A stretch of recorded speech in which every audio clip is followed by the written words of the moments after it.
आज 13 दिसंबर को संसद परिसर में बहुत गहमागहमी है। पक्ष विपक्ष के नेता उन नौजवानों को श्रद्धा भाव से याद कर रहे हैं जो 24 वर्ष पहले संसद की सुरक्षा बनाए रखने के दौरान शहीद हो गए थे।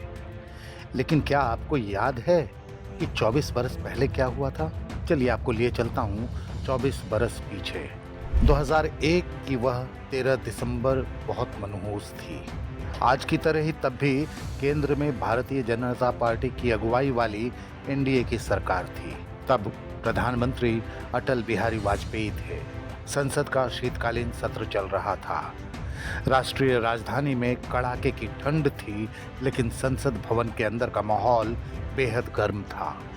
संसद के भीतर महिला आरक्षण विधेयक को लेकर हंगामा हो रहा था।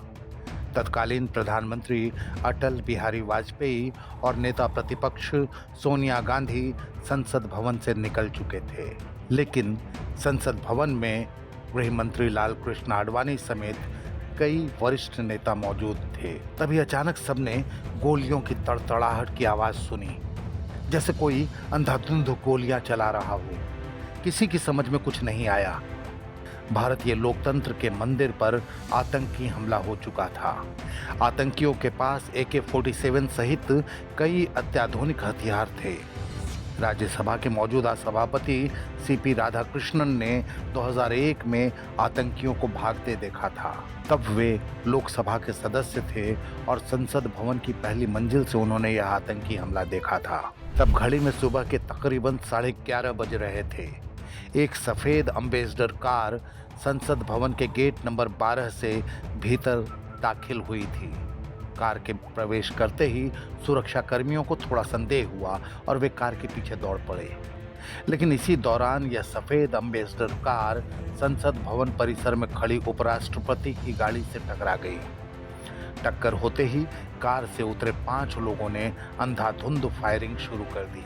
तब संसद में मौजूद सुरक्षा कर्मियों की समझ में आया कि यह आतंकी हमला है। इस हमले से संसद में अफरा तफरी मच गई। सुरक्षा एजेंसियां तुरंत अलर्ट मोड में आ गईं। CRPF की बटालियन ने मोर्चा संभाल लिया। उस समय संसद भवन में कई नेता और पत्रकार मौजूद थे। स्थिति की गंभीरता को भांपते हुए सुरक्षा कर्मियों ने सभी नेताओं और पत्रकारों को संसद भवन के अंदर ही रहने की हिदायत दी। सुरक्षा कर्मी संसद परिसर के चप्पे चप्पे पर फैल गए। आतंकी घिर चुके थे, लेकिन कार से उतरकर वे 5 आतंकी फायरिंग करते हुए संसद भवन के गेट नंबर 4 की ओर बढ़े। यहाँ सुरक्षा कर्मियों से इनकी मुठभेड़ हुई। इस मुठभेड़ में 3 आतंकी मार गिराए गए।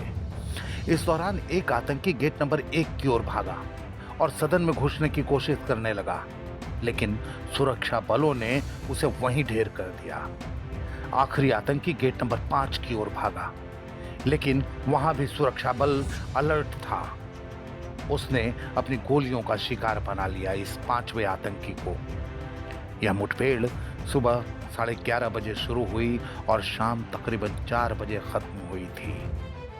देश के जाबाज सुरक्षा कर्मियों की बहादुरी और त्वरित कार्रवाई के कारण उस दिन एक बड़ा हादसा टल गया। संसद पर हमले के 2 दिन बाद 15 दिसंबर 2001 को अफजल गुरु, SAR गिलानी, अफशान गुरु और शौकत हुसैन गिरफ्तार कर लिए गए। जांच में पता चला कि आतंकियों को पाकिस्तान से गाइडेंस मिली थी। मामले की सुनवाई के बाद सुप्रीम कोर्ट ने SAR गिलानी को और अफशान गुरु को बरी कर दिया, जबकि अफजल गुरु को मौत की सजा सुनाई गई। वहीं शौकत अली की मौत की सजा घटाकर 10 वर्ष कर दी गई। 9 फरवरी 2013 को अफजल गुरु को दिल्ली की तिहाड़ जेल में सुबह 8 बजे फांसी दे दी गई। इस आतंकी हमले में दिल्ली पुलिस के 5 बहादुर जवान, CRPF की एक महिला सुरक्षा कर्मी, राज्यसभा सचिवालय के 2 कर्मचारी और एक माली शहीद हुए। संसद पर हुआ यह हमला भारत के इतिहास की सबसे गंभीर आतंकी घटनाओं में से एक माना जाता है। आज उसी आतंकी हमले की 24वीं बरसी है।